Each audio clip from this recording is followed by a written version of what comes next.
9살 인생, 숲의 새 주인. 자, 바로 여기가 우리 집이다. 아버지는 어깨에 짊어진 이불 보따리를 쿵 소리 나게 내려놓으며 우리를 돌아보았다. 그 얼굴엔 자긍심이 가득 배어 있었다. 어머니도 어린아이처럼 환하게 웃으며 살 집을 바라보았다. 검정 루핑으로 덮어놓은 지붕 위에 햇살이 뜨겁게 내리쬐고 있었다. 바로 여기가 우리 집이다. 아버지의 이 말은 묘한 감동을 주었다. 우리 집은 나에게 그리 익숙한 낱말은 아니었다. 그동안 우리는 아버지의 친구 집에서 퍽 오랫동안 얹혀 살아야 했다. 그 집은 우리 집이 아니었다. 우리 집이란 더 이상 누구의 눈치도 보지 않아도 좋음을 의미한다. 나는 이 사실 때문에 퍽 흥분했던 것 같다.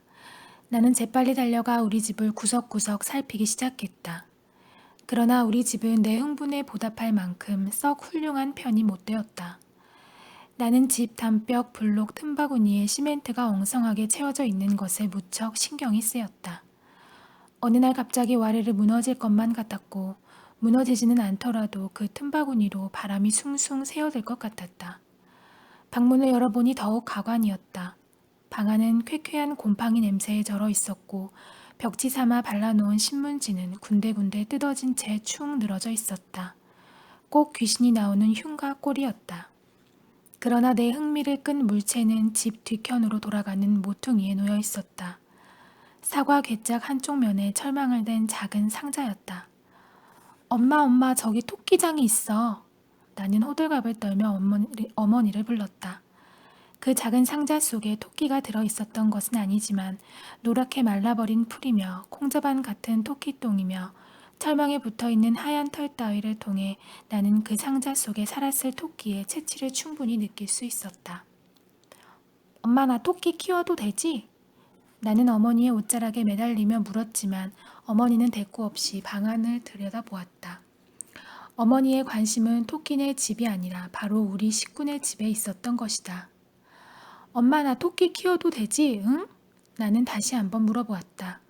저번 남의 집살이 할 때 같았으며 어머니는 무조건 안 돼를 외쳤을 테지만 이날만큼은 너그러워지지 않을 수 없었던 모양이다. 글쎄, 토끼를 구할 수나 있을까? 나는 어머니의 이 정도 대답만으로도 당장 토끼를 사준다는 승낙을 받아낸 듯이 기뻤다. 토끼장은 이 낡아빠진 흉가에서 그나마 나에게 작은 희망을 안겨주었다.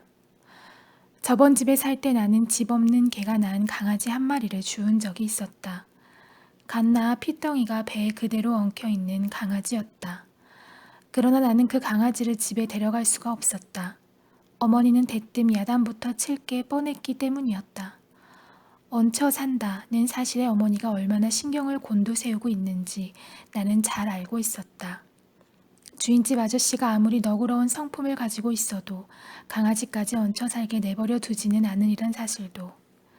하지만 눈을 못 뜨는 강아지를 차마 길바닥에 내버릴 수는 없었다. 7살짜리 아이로서는 도저히 감당할 수 없는 고민거리였다. 나는 저녁 늦게까지 강아지를 안은 채 집 주위를 서성거려야 했다. 때마침 귀가하던 아버지를 만나지 않았더라면 나는 밖에서 밤을 호박 새워 버려야 했을지도 모른다. 나는 내 고민거리와 얹혀 사는 삶의 비애에 대해 남김없이 아버지에게 털어놓았다. 울먹울먹 찔끔찔끔 눈물을 섞어 내 고민을 듣고 아버지는 크게 껄껄껄 웃었다. 임마, 사내 녀석이 그깟 일 하나 스스로 해결하지 못해서 눈물을 보이고 있어? 아버지는 내 손에서 강아지를 빼앗아 들고 성큼성큼 집 안으로 들어갔다. 그러고는 주인집 아이들을 불러 모으더니 쩌렁쩌렁한 목소리로 외쳤다. 얘들아, 아저씨가 귀여운 선물 하나 가져왔다.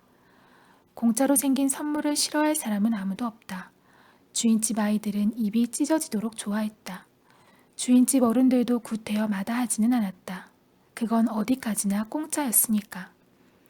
아버지의 지혜 덕분에 강아지는 주인집 아이들의 보살핌 아래 잘 자랄 수 있게 되었다.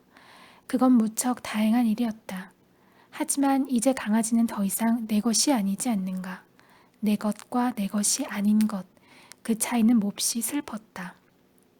그날 밤 나는 울음소리가 새어나가지 않게 이불을 뒤집어 쓰고 쿡쿡 울었다. 부모란 눈치가 빠른 사람들이다. 아버지는 내 귓가에 대고 낮게 속삭였다. 네가 돌보지 않을 따름이지. 저 강아지는 누가 뭐래도 네 것이야.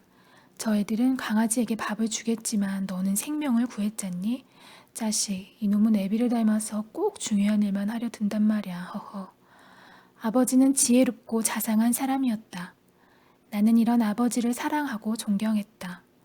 내 것과 내 것이 아닌 것. 이 차이의 슬픔을 아버지도 느끼고 있었던 게 틀림없었다. 그래서 아버지는 마침내 산 꼭대기에 남아 우리 집을 마련한 것이리라. 이젠, 강, 이젠 강아지가 아니라 송아지를 키운다 해도 뭘 할 사람은 없었다. 아무리 흉가 같아도 그 집은 분명 우리 집이었으므로. 살림이 차곡차곡 들어오고 우리 집은 어느 정도 정리되어 가기 시작했다. 어머니는 큰 길가 고물상에서 구워온 신문지로 방 도배까지 말끔히 끝냈다. 아버지는 이사한 다음 날부터 곧바로 채석장에 출근을 해야 했으므로 이삿짐 정리는 어머니와 나의 몫이 되었다. 5살짜리 여동생 여운이도 깨어질 위험이 없는 작은 짐들을 나르며 한몫 거들었다. 여운이는 며칠 동안 흉가 같은 집을 우리 집으로 쉽사리 인정하려 들지 않았다. 이사 온 첫날에는 종일토록 우리 집에 가자며 칭얼칭얼 보채고 빽빽 울어대었다.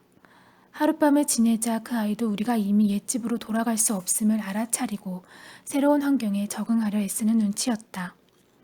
새집이 낯설기론 9살이나 먹은 나 또한 마찬가지였는데 특히 밤에는 벌판에서 자는 듯이 헛헛한 느낌이 들곤 했다.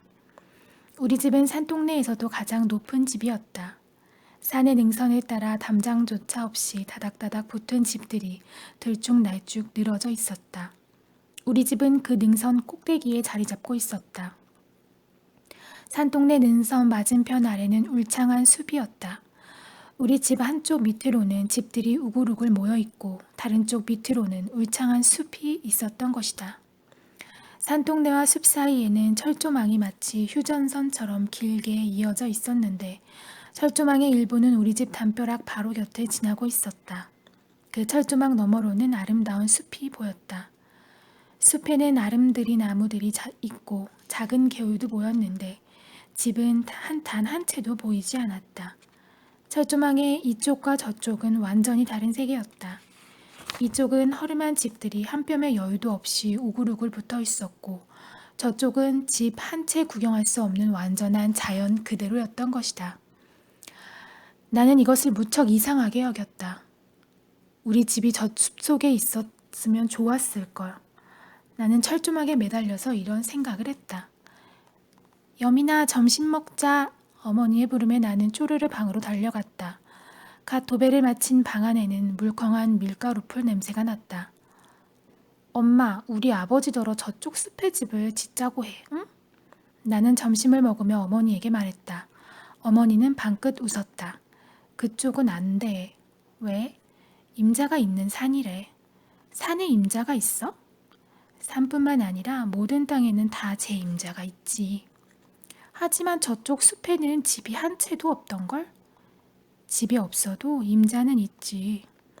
집이 없으면 그 사람은 숲에서 사나? 아니, 집은 다른 곳에 있고 산은 그냥 가지고 있는 거야. 뭐 때문에 그냥 가지고 있어? 질문이 너무 까다로웠던 모양이다.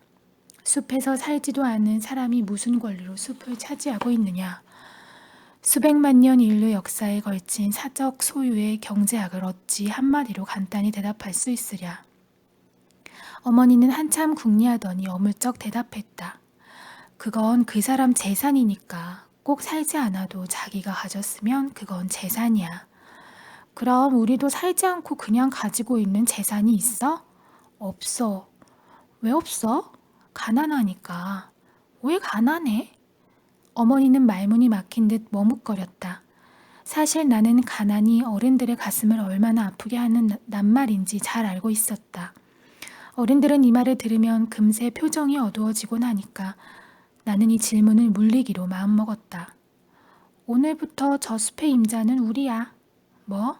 그냥 가지고 있는 건 누구나 할 수 있는 일이잖아. 그러니까 우리도 저 숲을 그냥 가지고 있어도 돼. 어머니는 살포시 웃더니 내 머리를 가만히 쓰다듬어 주었다. 그날 저녁 나는 종이에 연필로 침 발라 쓴 작은 팻말을 철조망에 붙여 놓았다. 이 숲은 백여민이 것도 됨.